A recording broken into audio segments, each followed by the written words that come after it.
Hello everyone, welcome to our channel. आज start करेंगे हम अपना एक नया टॉपिक यूनिट नंबर 2 में आरएलसी सीरीज सर्किट या इसके ऊपर बेस्ड क्वेश्चंस। ठीक है, तो सबसे पहले हम समझेंगे आरएलसी सीरीज है क्या, उसका डेरिवेशन मतलब कुछ कॉन्सेप्ट्स हैं उसके, और फिर उसके बाद बहुत अच्छे से न्यूमेरिकल डिस्कस करेंगे। तो देखिए, आर एल और सी जब सीरीज़ में कनेक्ट होते हैं, जैसे कि आप क्लास 12th 11th में पढ़ के आ रहे होंगे कि जब हमारे कोई भी दो कॉम्पोनेंट सीरीज़ में होते हैं तो वो एंड टू एंड कनेक्टेड होते हैं। एक एंड दूसरे एंड से कनेक्टेड है, फिर ये वाला एंड दूसरे एंड से कनेक्टेड है, इस तरीके से। तो ये एंड टू एंड कनेक्टेड है, तो इसे आरएलसी क्या है, सीरीज में है। हमने बोल दिया कि रजिस्टर के अक्रॉस वोल्टेज है वी आर, एल के अक्रॉस वोल्टेज है वी एल और सी के अक्रॉस वोल्टेज है वी सी। आर है रजिस्टर, एल है इंडक्टर, सी है कैपेसिटर। और एल की जो हमने पढ़ी थी क्लास 11th 12th में भी पढ़ा हुआ है कि ये 12th मेनली 12th में पढ़ा है कि जो एल की यूनिट होती है वो होती है क्या, हेनरी। सी की यूनिट क्या होती है, 5 फैराड। ठीक है, फैराड होती है, या स्मॉल क्वांटिटी में माइक्रो फैराड बोल सकते हैं, इसको स्मॉल क्वांटिटी में मिली हेनरी बोल सकते हैं। एल की रेजिस्टेंस क्या होती है, जैसे हम रिएक्टेंस बोलते हैं, ठीक है, वो होती है हमारी एक्स एल, और इसकी होती है X C. X L is inductive reactance, X C is capacitive reactance, both have unit same. ठीक है, तो ये सब जो जो मैंने बोला है अभी, उसे आप अपनी कॉपी पे नोट डाउन कर लीजिएगा। अब देखिए, हम यहाँ पे जो फेजरली ऐड करते हैं वोल्टेजेस को, ठीक है, फेजरली ऐड करते हैं, तो हमें करना क्या है, पहले तो हम ये समझते हैं कि हमने वोल्टेज से ऐड करके जेड निकाला है। अब ये जेड क्या होता है, जेड इंपेडेंस होता है। जैसे कि हम क्लास 12th में पूरी एक होल सर्किट का एक रजिस्टर टोटल रेजिस्टेंस निकालते थे। तो जब हमारे पास आर एल सी लगे होते हैं, मतलब रजिस्टर के अलावा और कंपोनेंट्स लगे होते हैं, तो उन सबका रेजिस्टेंस इंपेडेंस से रिप्रेजेंट होता है। किससे रिप्रेजेंट होता है, इंपेडेंस से रिप्रेजेंट होता है, जब हमारे पास आर के अलावा एल और सी जैसे कंपोनेंट्स प्रेजेंट है सर्किट में। तो उस तरीके की टोटल रेजिस्टेंस को इंपेडेंस कहते हैं, और इंपेडेंस की भी यूनिट क्या होती है, यूनिट इज ओम। तो आप लिख सकते हैं यूनिट इज ओम्स। ठीक है, क्लियर हो गया, तो ये चीज़ समझ में आनी चाहिए। अब देखिए, वी आर एल सी के अक्रॉस हमने वोल्टेज मान लिया, तो इनको फेजरली हम ऐड करेंगे, V R vector, V L vector, V C vector. अब अगर मैं इस ट्राइंगल से देखूँ तो देखिए, वी आर है और वी एल माइनस वी सी, जो मैं इस वाले उससे देख सकता हूँ कि करंट की डायरेक्शन में आर है, फिर ये वी एल है और ये वी सी हो जाएगा, क्योंकि ये वी सी नीचे की तरफ लैग कर रहा है, तो वी सी के ऊपर वाले डायरेक्शन में माइनस वी सी, तो वी एल माइनस वी सी, तो वी आर आ जाएगा। ठीक है, अब इसको हमने देखिए क्या करा, वी को खोल दिया, हमने कहा V equals to I R. ये कैसे पता चला, हमें ओम्स लॉ से हम पढ़ के आ रहे हैं। तो V equals to I R, V L की जगह I X L, V C की जगह आई एक्स सी, तो V upon I J I X L, फिर ये पूरा आई इधर से कॉमन लिया है, नीचे बचा दिया। और वी अपॉन आई क्या होता है, रेजिस्टेंस होता है, जैसे कि हम क्लास 12th में पढ़ के आ रहे हैं ना, बहुत चीज़ें हैं जो सब क्लास 12th की हैं। तो वी अपॉन आई क्या होता है, रेजिस्टेंस होता है ओम्स लॉ से, लेकिन यहाँ पे हमारी इंपेडेंस होगी, क्यों, क्योंकि आर के अलावा कॉम्पोनेंट्स है। अगर सिर्फ आर होता तब हम लेते आर, तो यहाँ पे हम उसको जेड से रिप्रेजेंट करते हैं, और जेड को हम हल्का से बीच से काट देते हैं, इस तरीके से हम रिप्रेजेंट कर देते हैं। तो ये हो गया हमारा इंपेडेंस। इसका एक्सप्रेशन आपको क्वेश्चन नंबर 1 याद रखनी है, that is R plus J X L minus X C. ये बहुत इंपॉर्टेंट एक्सप्रेशन है, इसी के बेस्ड ऊपर सारे पैरेलल के भी कई बार क्वेश्चन हो जाते हैं और सीरीज़ के भी क्वेश्चंस हो जाते हैं। तो ये देखने में तो सीरीज़ का एक्सप्रेशन है, लेकिन अगर हम पैरेलल को भी एक एक कॉम्पोनेंट में देखें तो वो भी पर्टिकुलरली सीरीज़ में आ जाता है। ठीक है, तो आपको ये चीज़ क्लियर होनी चाहिए कि किस तरीके से मैंने इसका डेरिवेशन करा है, क्योंकि कई बार ये भी पूछ लिया जाता है, इसका ये डायग्राम, फेजर डायग्राम पूछ लिया जाता है, ये ट्राइंगल भी कई बार आपको दिखाना है अगर फॉर एग्जाम्पल आता है डेरिवेशन तब। ठीक है, आप देखिए इंपेडेंस, तो ये हमारा होता है इंपेडेंस। ठीक है, अब equation number 1 in terms of triangle, equation number 1 को ट्राइंगल के फॉर्म में हमने ये रिप्रेजेंट करा है कि देखिए ये होता है जेड। अपने कॉम्प्लेक्स फॉर्म का रिप्रेजेंटेशन भी पढ़ा होगा अपनी क्लास 12th में। जे वाले कंपोनेंट क्या होता है, 90 डिग्री परपेंडिकुलर होता है, तो इससे रिप्रेजेंट कर देते हैं। आर ये हो गया हमारे पास, तो आर और एक्स एल माइनस एक्स सी का जो अगर हम अंडर रूट लेते थे तो हमें जेड मिल जाता था। ये भी बिल्कुल बेसिक फिजिक्स है जो आप पढ़ के आ रहे हैं। ठीक है, तो under root of R square plus X L minus X C, तो ये सब हमने क्लास 12th में फिजिक्स के पोर्शन में पढ़ा हुआ है, इलेक्ट्रिकल पोर्शन में। ठीक है, अब ये अलग से सब्जेक्ट बन गया है बेसिक इलेक्ट्रिकल, तो उस तरीके से आपको ध्यान में रखना है। And this is known as impedance triangle. अब देखिए, एक्सएल माइनस एक्सी को कई बार किताबों में कैपिटल एक्स से भी रिप्रेजेंट कर दिया जाता है, जो कुछ नहीं है बल्कि डिफरेंसेस ऑफ रिएक्टेंसेज ही तो है भाई। एक्सएल माइनस एक्सी क्या होता है, डिफरेंस ऑफ रिएक्टेंसेज। तो थीटा की, अब ठीक है, तो हमारे पास मॉड जेड की वैल्यू ये आ गई। अब देखिए थीटा कैसे निकलेगा, अगर मैं इस एंगल को थीटा मान लूँ और इसका टेन थीटा ले लूँ, तो tan theta is nothing but perpendicular upon base, tan theta equals to perpendicular upon base and theta equals to tan inverse of XL minus X C by R. ये मैंने लिख रखा है। ठीक है, तो मेनली आपको इस चीज़ को याद रखना है कि कैसे मैंने एंगल लिखा है। अब देखिए इसके न्यूमेरिकल के ऊपर बढ़ते हैं। ये था बेस कंसेप्ट, आपको नहीं समझ में आया बैक करके फिर से सुन लीजिए, क्लियर हो जाएगा। अब देखिए नेक्स्ट क्वेश्चन हमारा बहुत ही ज़्यादा इंपॉर्टेंट क्वेश्चन है, बहुत ही मतलब अच्छा क्वेश्चन है, जिसमें मैंने सारे फैक्टर डिस्कस कर लिए हैं। इसके बाहर इस क्वेश्चन से कुछ भी नहीं आएगा। ये ऐसा क्वेश्चन है जिसमें मैंने सब चीज़ कवर अप कर ली है एक्सेप्ट रेजोनेंस, क्योंकि उसका अलग वीडियो बनेगा, उसकी अलग जो है चीज़ें आएंगी। और फिर एक क्वेश्चन आता है इन्हीं सर्किट्स में पावर फैक्टर के इंप्रूवमेंट के लिए। अब पहली बात तो पावर फैक्टर के लिए पहले बढ़ते हैं, फिर आपको समझाएंगे पावर फैक्टर इंप्रूवमेंट भी क्या होता है। अब देखिए आरएलसी को हमने सीरीज में कनेक्ट कर दिया, सबकी वैल्यू दी है 8 ओम 25 मिली हेनरी 100 माइक्रोफराड। तो फर्स्ट काम आपका क्या है कि सबको उनकी स्टैंडर्ड में कन्वर्ट कर लो। 25 इंटू 10 की पावर 3 हो जाएगा, ये हो जाएगा 100 इंटू 10 की पावर -6। माइक्रो में -6 होता है, मिली में -3 से मल्टीप्लाई करती हैं। हमने आपको देखिए हम इसके पहले जो है एक वीडियो प्रोवाइड आपको करा चुके हैं, जिसमें हमने दिया हुआ है कि इस टाइप की क्वेश्चन जब हमें दी हो, ठीक है, इस टाइप की क्वेश्चन दी हो तो इससे हम आरएमएस एवरेज वैल्यू कैसे निकालते हैं, ठीक है। और जनरली अगर आपने वो नहीं देखा तो आप हल्का समय की ओवरव्यू दे दे रहा हूँ कि जैसे फॉर एग्जांपल आपके पास एक ये वोल्टेज की इक्वेशन होती है, जनरली जो होती है वो होती है V naught sine omega t, ठीक है, V naught sine omega t. तो ये देखिए मैंने आपको यहाँ पे हल्का सा ये देखिए, अगर आप ये देखें तो मैंने यहाँ पे भी डिस्कस करा हुआ है V naught equals to V M sine omega t. तो ये क्या दिखा रहा है, ये दिखा रहा है कि वोल्टेज की जो इक्वेशन होती है जनरल जो एसी करंट के लिए, वो sinusoidally V M sine omega T से रिप्रेजेंट करी जाती है। तो अब आ जाते हैं हम इसके ऊपर।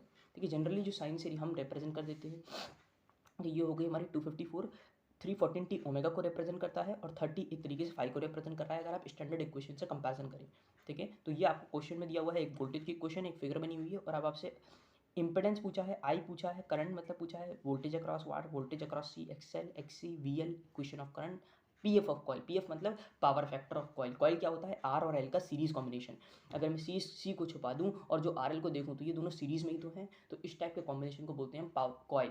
और कॉइल का इसमें पावर फैक्टर हमसे पूछा गया है, पावर फैक्टर ऑफ कॉइल।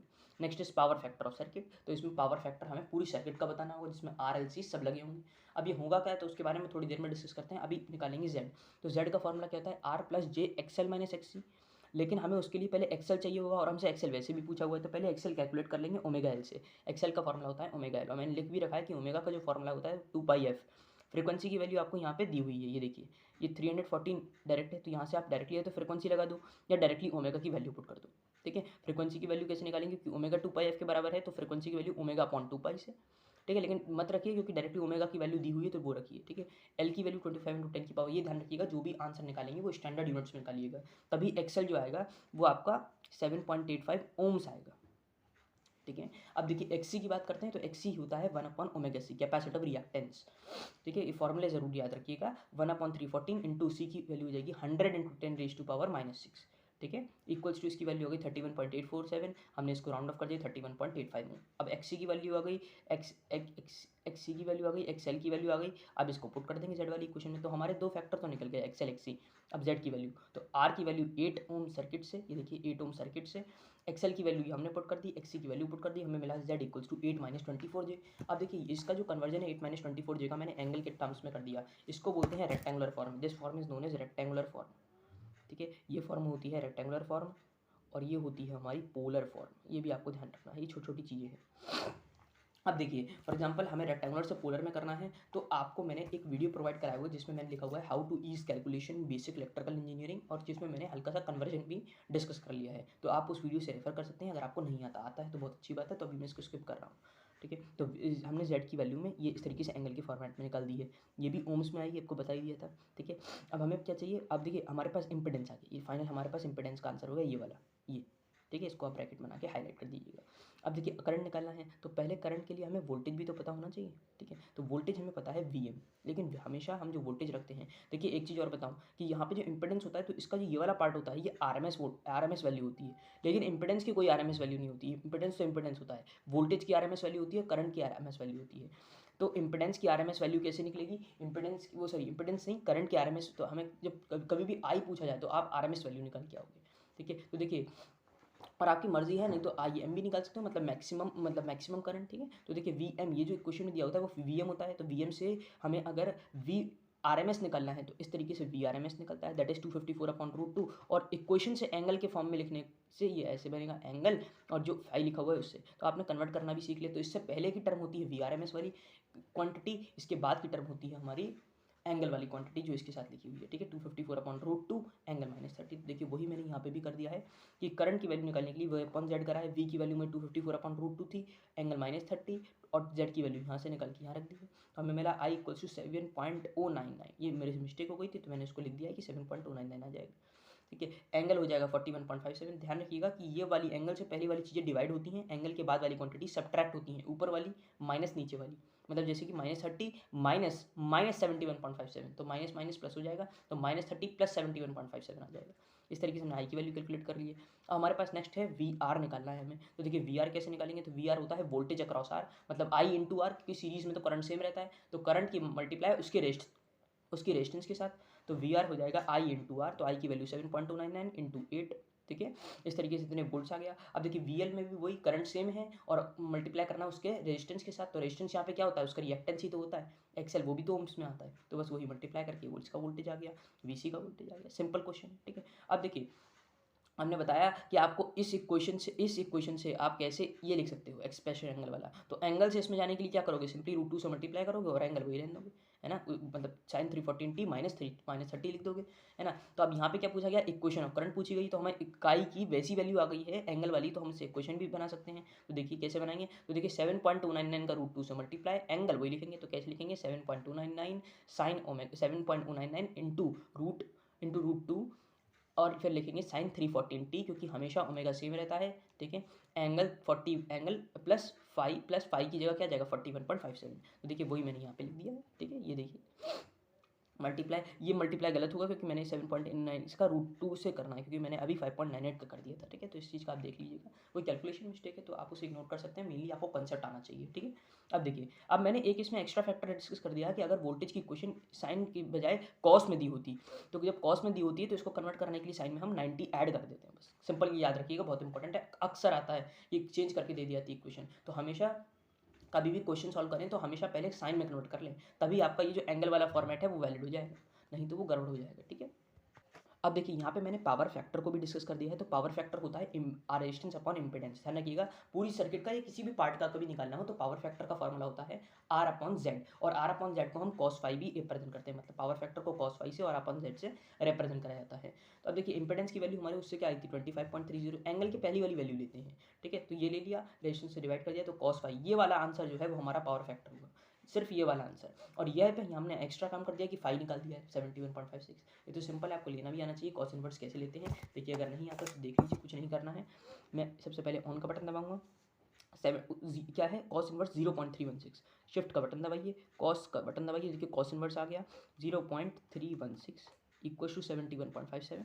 तो मैंने वही लिख दिया 566 लिख दिया है। आप अपने हिसाब से उसे एडजस्ट कर सकते हैं। 3.16 क्यों लिया है, क्योंकि जब पूरा इससे डिवाइड करेंगे ना तो हमारी जो वैल्यू आती है वो कहीं ना कहीं थोड़ी सी डिफर करती है, मतलब 0.316 इसके आगे भी क्वांटिटीज आती हैं, तो मैंने डायरेक्टली उससे निकाला है, इसलिए 5 हल्का सा मेजर डिफरेंस है, बहुत ज़्यादा नहीं। अब देखिए हमने यहाँ फाई आ गया, यहाँ तो पावर फैक्टर आ गया, लेकिन मैंने यहाँ पे एक चीज़ और जोड़ दी है। मैंने बताया तो था ये क्वेश्चन इतना इंपॉर्टेंट है कि इसके बाहर जाएगा ही नहीं सवाल, ठीक है। अब देखिए पावर भी डिस्कस कर दी। पावर होती है 3 टाइप की, PQS से रिप्रेजेंट किया जाता है, जिसे बोला जाता है active power, reactive power, apparent power.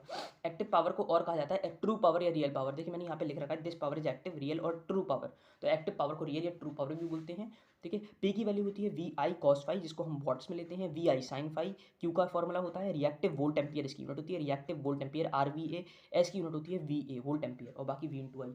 हमेशा ध्यान रखिएगा ये जो मैं V इंटू आई कर रहा हूँ वो VRMS कर रहा हूँ इंटू IRMS कर रहा हूँ, तीनों के लिए ये वैलिड है, ठीक है। अब बढ़ते हैं क्वेश्चन के ऊपर। तो पावर कभी भी पूछी जाए क्वेश्चन में तो आप हमेशा एक्टिव पावर निकालेंगे, ठीक। कौन सी पावर निकालेंगे, वॉट्स वाली पावर तो निकालेंगे, तो पावर वॉट्स वाली पावर है। तो VRMS तो हमें पता है 254/√2, IRMS जो हमें एंगल से पहले निकली थी तो वो एंगल से पहले वाली हमेशा RMS होती है, ठीक है। तो 7.299, लेकिन अगर इक्वेशन से लिखोगे तो उसमें √2 से डिवाइड करना पड़ेगा। cos फाई, तो फाई की वैल्यू कहाँ से निकलेगी, तो फाई की वैल्यू देखिए ये आ गई है, तो फाई की वैल्यू ये रख दी है। क्लियर हो गया, इसमें कोई दिक्कत नहीं होनी चाहिए, ये बिल्कुल सिंपल क्वेश्चन है। इसके बाद हमने पावर में मल्टीप्लाई कर दिया। देखिए मल्टीप्लाई मैंने 7.299 से करना है, ठीक है। ये मैंने 5.98 हो गया है, तो आपको डिफरेंस हल्का सा मिलेगा, तो ये सही कर लीजिएगा। This power is active, real और ट्रू पावर। बाद में क्वांटिटी का नाम जरूर लिखिएगा, मतलब यूनिट जरूर लिखिएगा, ठीक है। अब बात करते हैं कॉइल। तो मैंने आपको बताई दी कि कॉइल क्या होता है, कॉम्बिनेशन ऑफ RL, और इसमें क्या निकालना है पावर फैक्टर। तो पावर फैक्टर निकालने के लिए क्या चाहिए होता है, रेजिस्टेंस अपॉन इंपेडेंस। तो पहले इन दोनों का सिर्फ इंपेडेंस निकालेंगे। तो इंपेडेंस कैसे निकलेगा, 8 + j XL - XC। अब देखिए XC वाला टर्म है नहीं तो उसको हमने जीरो कर दिया, मतलब C वाला टर्म है नहीं, कैपेसिटेंस है नहीं, तो हमने उसको C को जीरो कर दिया, XC को। तो 8 + 7.85 J आ गया। इंपेडेंस की वैल्यू आ गई 11.21 एंगल 44.15। ये कन्वर्जन आप सीख लेना। पावर फैक्टर कैसे निकलेगा, cos phi = R/Z। तो R की वैल्यू क्या है 8 है, अपॉन Z की वैल्यू ये देखिए यहाँ से निकाली 11 पॉइंट, ये देखिए ये जो Z है यहाँ पे देखिए मैं 44.45 नहीं रखूँगा, यहाँ पे मैं इसे 11. ये भी हल्की सी मिस्टेक है तो आप इसको चेक कर लीजिएगा। मेन कंसेप्ट आप देखिए, ठीक है। 11.21 यहाँ पे अब मतलब सॉरी यहाँ तो z आ जाएगा, तो r अपॉन z से हमने 8/11.21 कर दिया है, तो इससे हमारे पास फाई की वैल्यू आ गई cause inverse of this particular पूरा है, तो ये फाई आ गया। मेन आपको जब पावर फैक्टर पूछा जाएगा तो आप यहाँ पे आके रोक देंगे, बस ये हो जाएगा फाइनल आंसर, क्योंकि पावर फैक्टर कॉस फाई ही होता है, ठीक है, फाई नहीं होता है, फाई अलग है, फाई तो एंगल है। अब बढ़ते हैं नेक्स्ट क्वेश्चन की तरफ। देखिए नेक्स्ट क्वेश्चन और ज़्यादा इंपॉर्टेंट है, और इसमें क्या है, हमने एक कंपोनेंट गायब कर दिया है और बाकी दो कंपोनेंट दिए हुए हैं, वोल्टेज दिया हुआ है। देखिए वोल्टेज कभी भी इक्वेशन के अलावा फॉर्मेट में दिया हो तो हम उसे बोलते हैं आरएमएस वैल्यू वोल्टेज। फिर रिपीट कर रहा हूँ, V whenever is given to you as simple voltage it is known as RMS voltage, ठीक है। एल की वैल्यू पूछी, कॉस थीटा दिया हुआ है, पावर फैक्टर दिया हुआ है, फ्रीक्वेंसी दी हुई है। ऐसे केस में सबसे पहला तरीका होता है, पहले मैं आपको स्टेप बता दे रहा हूँ, उस स्टेप में हम इसमें भी पढ़ रहे हैं। पहले थीटा निकालिए, फिर उसका टेन थीटा निकालिए और बस आंसर आ गया, ठीक है। पहले कॉस थीटा टेन थीटा बस हो गया, कॉस थीटा से 0.9 आ गया, थीटा की वैल्यू कॉस इनवर्स ले लीजिए, थीटा की वैल्यू है। अब देखिए जब मैं टेन थीटा की बात करूँगा तो मैंने इंपेडेंस ट्रायंगल से आपको समझाया था कि tan theta is XL minus XC upon में आर, तो मैंने कैपिटल एक्स से रिप्रेजेंट कर दिया और फिर अगले स्टेप में एक्सएल माइनस एक्स से भी लिखते हैं, डायरेक्ट इस स्टेप को भी आप लिख सकते हैं, इस वाली स्टेप को डायरेक्टली, ठीक है। तो 10 ऑफ 25.848, अब देखिए एक्स इधर आ जाएगा, भाई ये एक्सएल है तो ये 8 पहले इधर मल्टीप्लाई हुआ, एक्स इधर आ गया प्लस के साइन के साथ। एक्स की वैल्यू आपको पता है कैसे निकालेंगे आप, एक्स इक्वल्स टू 1/ओमेगा सी, तो देखिए ओमेगा की वैल्यू रखिए 2 पाई एफ की वैल्यू 60 दी हुई है, तो ये पूरा मल्टीप्लाई करके आ जाएगा, ध्यान रखिएगा ये 15 × 10⁻⁻6 ही रखेंगे क्योंकि 50 माइक्रोफराड दिया हुआ है, ठीक है। तो एक्सएल की वैल्यू आ गई हमारे पास इतने ओम्स, ठीक है, ओम्स आ गई। अब इससे एल की वैल्यू निकालने में कोई बहुत ज़्यादा टाइम तो लगेगा नहीं, क्योंकि XL equals to omega L होता है, तो L equals to XL upon omega, पूरा सॉल्व कर दी तो हमारे पास जो एल की वैल्यू आएगी वो आएगी हेनरी में। हमेशा देखिए जब सब चीज़ स्टैंडर्ड में होती है तो पूरी वैल्यू उसके स्टैंडर्ड यूनिट में आती है, दैट इज हेनरी। उसको छोटे में कन्वर्ट कर दिए क्योंकि ये 0 पॉइंट बहुत सारा आ रहा है, तो इसको हम मल्टीप्लाई करेंगे 10⁻³ से, क्योंकि एक हेनरी में इतने मिली हेनरी होते हैं, ठीक है, और एक फराड में इतने माइक्रोफराड होते हैं। तो अगर कैपेसिटर की वैल्यू पूछी होती तब भी आप यही करते और बस 10⁻6 से मल्टीप्लाई कर देते कि बड़ी क्वांटिटी आ सके। क्लियर हो गया, ये बहुत दो इंपॉर्टेंट क्वेश्चन है, करके जाइएगा क्योंकि ये अक्सर पूछे जाते हैं एग्जाम्स में। अब देखिए नेक्स्ट क्वेश्चन, एक मेटल फिलामेंट लैंप है जिसकी रेटेड है 750 watt, 100 volt is to be connected in series with a capacitor across to 30 volt 50 hertz supply, calculate the value. तो यहाँ पे कैपेसिटर की वैल्यू पूछ ली और एक लैंप दिया हुआ है, ये बहुत ज़्यादा फेमस क्वेश्चन में और अक्सर आता है। तो देखिए इस कैपेसिटर ने सारे इसमें जो दिए हैं वो सारे इंपॉर्टेंट क्वेश्चन हैं, ठीक है, आ चुके हैं। अब कैपेसिटर है तो कैपेसिटर है और वो हाँ, तो इसके अक्रॉस हमें वीसी वोल्टेज हमें निकालना है, पहले तो वोल्टेज निकालेंगे उसके बाद ही हम इसकी वैल्यू फाइंड कर पाएंगे। 100 वोल्ट इसके अक्रॉस दिया हुआ है, तो वीसी की वैल्यू हमने निकाली जो होती है √230² - 100²। मैंने आपको बताया था फेजरली ऐड करते हैं तो वो अंडर रूट से ही दिस माइनस दिस करेंगे, ठीक है, ऐसे नहीं करेंगे, 230 - 100 सिंपल है ना। तो ये मैंने देखिए लिखा भी हुआ, टोटल वोल्टेज इस तरीके से निकलेगा, तो वी स्क्वायर इक्वल्स टू ये, तो वी सी कैसे निकलेगा, V square minus V L square, तो बस वही मैंने यहाँ पे कर दिया, तो वी सी की वैल्यू आ गई। अब हमें पता है कि पावर का एक्सप्रेशन दिया हुआ है, तो कुछ आप थिंकिंग करिए कि करंट कैसे निकलेगा, पावर अपॉन वोल्टेज से, तभी तो हमने वोल्टेज निकाला है, तो वोल्टेज निकाला तो पावर अपॉन वोल्टेज कर दीजिए, ठीक है। तो देखिए पावर की वैल्यू कितनी है 750 डिवाइडेड बाय 100 वोल्ट, इस वाले लैंप के अक्रॉस वोल्टेज, ठीक है, इस वाले लैंप के अक्रॉस वोल्टेज, तभी तो उसका अक्रॉस करंट आएगा बस। अब करंट इसके अक्रॉस सेम है, इसके अक्रॉस भी सेम रहेगा, सीरीज में है, तो I into X C equals to B C, तो एक्स सी की वैल्यू आ जाएगी, एक्स सी की वैल्यू आ गई, कैपेसिटेंस की वैल्यू आ जाएगी। क्लियर हो गया, तो ये क्लियर है एकदम सवाल। यहाँ पे जो आंसर आएगा वो आएगा फराड में, उसको फराड में आप इसमें माइक्रो फराड में कन्वर्ट कर लीजिएगा, ठीक है, ये आपको सिखा चुका हूँ अभी इससे पहले वाले क्वेश्चन में। अब देखिए नेक्स्ट ये वाला क्वेश्चन हमने सोचा था होमवर्क में दे दें, लेकिन समझा दे रहे हैं क्योंकि हल्का सा पैरेलल का है तो उससे आप कंफ्यूज हो जाए। देखिए इसमें I R I L I सी निकालना है, तीन ब्रांचेस हैं, 10 ओम 20 मिली हेनरी 50 माइक्रोफराड के अक्रॉस, और मैंने सबके across impedance Z1 Z2 Z3 ली हुई है, ठीक है, अलग अलग इंपेडेंस लिए है कि जिससे वो एक तरीके से सीरीज का कॉम्बिनेशन दिखे। तो अगर मैं नीचे की दो लाइंस को छुपा दूं तो ये देखिए ऊपर वाला ऐसा लग रहा है कि वो सिर्फ एक रजिस्टर लगा हुआ है, मतलब सीरीज में है किसी भी वायर के साथ, ऐसे कह सकते हैं, ठीक है। तो इस तरीके से हम, और दूसरा वाले को सिर्फ ऑब्जर्व करेंगे, ऊपर वाले को हाइड कर दें तो हम देखेंगे कि 20 मिली हेनरी हमारा जो है वो क्या है, 20 मिली हेनरी हमारा अलग से एक सीरीज में है। तो हमने कह दिया कि ये सबके अक्रॉस इंपेडेंसेस दी हुई है। हमें निकालना एडमिटेंस भी है, टोटल इंपेडेंस भी है। एडमिटेंस होता है gamma upon equals to 1/z, that is reciprocal of impedance, ठीक है। तो ये देखिए हमने पहले Z1 निकाला, तो अगर मैं सिर्फ इस वाली ब्रांच को कंसीडर करूँ तो ना तो इसमें L है ना C है, तो XL और XC दोनों जीरो हो गए, तो R की वैल्यू आ गई 10 ओम। ये ध्यान रखिए L की वैल्यू Z1 की वैल्यू 10 ओम है। अब नेक्स्ट पेज के लिए टर्न ओवर करता हूँ। अब देखिए इंपेडेंस अक्रॉस Z2 निकालना होगा, तो देखिए ये वाला पार्ट जो है तो इस वाले पार्ट के अक्रॉस ही तो निकालना है। मैंने यहाँ पे फिगर बना ली 20 ओम के अक्रॉस कैसे निकलेगी, R प्लस जे XL माइनस XC, तो XL वाली टर्म है, R और XC है नहीं, तो मैंने बस उसको जीरो कर दिया है। 6.28 जे आ गया क्योंकि XL की वैल्यू मैंने साइड में कैलकुलेट कर ली, तो XL की वैल्यू अब इसको कन्वर्ट कर लीजिएगा, मैंने आपको बताया कैलकुलेटर से कन्वर्जन होगा, देख लीजिएगा वीडियो। ठीक है। अब देखिए Z3 निकालेंगे तो ये 50 माइक्रोफराड है, तो ऊपर वाले दोनों को आप छुपा लीजिए और देखिए 50 माइक्रोफराड एक सिंपल है, तो आप 50 माइक्रोफराड के लिए भी वही R plus GXL minus XC, XL 0 है, R 0 है, सिर्फ XC बचा, तो XC की वैल्यू हमने यहाँ पे कैलकुलेट कर ली है। ये वैल्यू ये ध्यान रखिएगा, कैपेसिटर की वैल्यू इसमें रखिएगा, हर चीज़ स्टैंडर्ड में है, मैं बार बार बोल रहा हूँ, हर चीज़ को स्टैंडर्ड में रखिएगा, नहीं तो आंसर गलत हो जाएगा आपका। ठीक है, मेथड सही होगा लेकिन आंसर गलत हो जाएगा, है ना, तो बेफालतू मार्क्स कटेंगे। अब देखिए, अब हमें निकालना क्या था, करंट अक्रॉस आर, तो देखिए वोल्टेज तो पैरेलल में सेम रहता है, तो वोल्टेज अपॉन में जेड कर दूं तो उससे उसका करंट आ जाएगा, तो वोल्टेज अपॉन जेड बन कर आया। अब देखिए कभी भी आपको, देखिए मैं इसी क्वेश्चन में दिखा दे रहा हूँ कि वोल्टेज की वैल्यू दी हुई 230, तो ये आरएमएस वैल्यू वोल्टेज हुई, तो मैं डायरेक्टली 230 एंगल 0 लिखता हूँ, जैसे कि क्वेश्चन से हम लिख देते थे। एंगल 0 क्यों लिखा, क्योंकि आगे कोई वैल्यू नहीं दी हुई है इसलिए, तो हमने लिखा 230 एंगल 0 10 एंगल 0।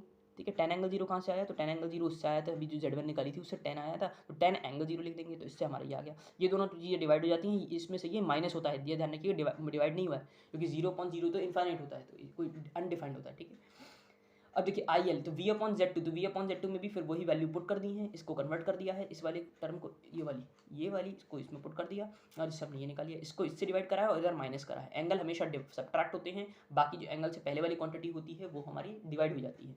सिमिलरली IC निकाल दिया, और तीनों का समीशन ही तो टोटल करंट आई हो जाएगा, तो हमने बस वो कर दिया है। डायरेक्टली आप कैलकुलेटर में ये सब एडिशन कर सकते हैं, और ये मैंने पूरा उस वीडियो में एक्सप्लेन करा हुआ है, वो जरूर देखिए। ठीक है, अब देखिए टोटल इंपेडेंस कैसे निकलेगी, V/I से, भाई जैसे कि टोटल रेजिस्टेंस निकलती थी तो V/I से तो निकलती थी, वोल्टेज दिया होता था, करंट की वैल्यू ये आ गई, डिवाइड कर दीजिएगा, Z आ जाएगा। अब देखिए गामा की वैल्यू, गामा क्या होता है, एडमिटेंस होता है, ये भी बहुत इंपॉर्टेंट कंसेप्ट है, इक्वल्स टू 1/Z, तो रेसिप्रोकल ऑफ इंपेडेंस, इसको डिवाइड करिएगा, डिवाइड कैसे करेंगे, तो ऐसे करेंगे। देखिए अब मैं ये तो दिखा सकता हूँ क्योंकि गामा है Z, तो देखिए मैंने सबसे पहले तो इसे कॉम्प्लेक्स पे सेट करना है, इसके बाद देखिए 5.72, तो हम लिखेंगे 5.72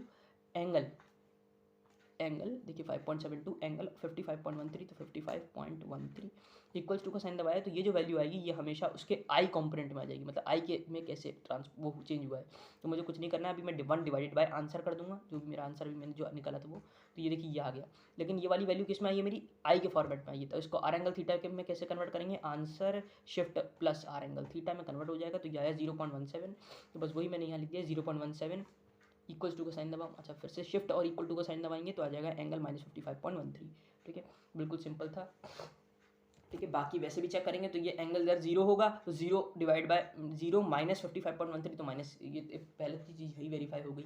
ठीक है, तो इसी के साथ हम इस वीडियो को एंड करते हैं। आई होप आपको ये पूरा वीडियो समझ में आया हो, कहीं भी डाउट हुआ हो आप बैक करके वीडियो को देखिए, क्योंकि आई होप पूरी चीज़ें मैंने इसमें कवर अप कर ही दी है। ठीक है, इसके बाद हमारे और वीडियो आएंगे इसी यूनिट 2 की सीरीज़ में, कोई और जैसे कि आपको इसमें कोई भी डाउट आता है तो आप कमेंट सेक्शन में फ्री टू आस्क, हम उसका रिस्पॉन्स देने की पूरी कोशिश करेंगे।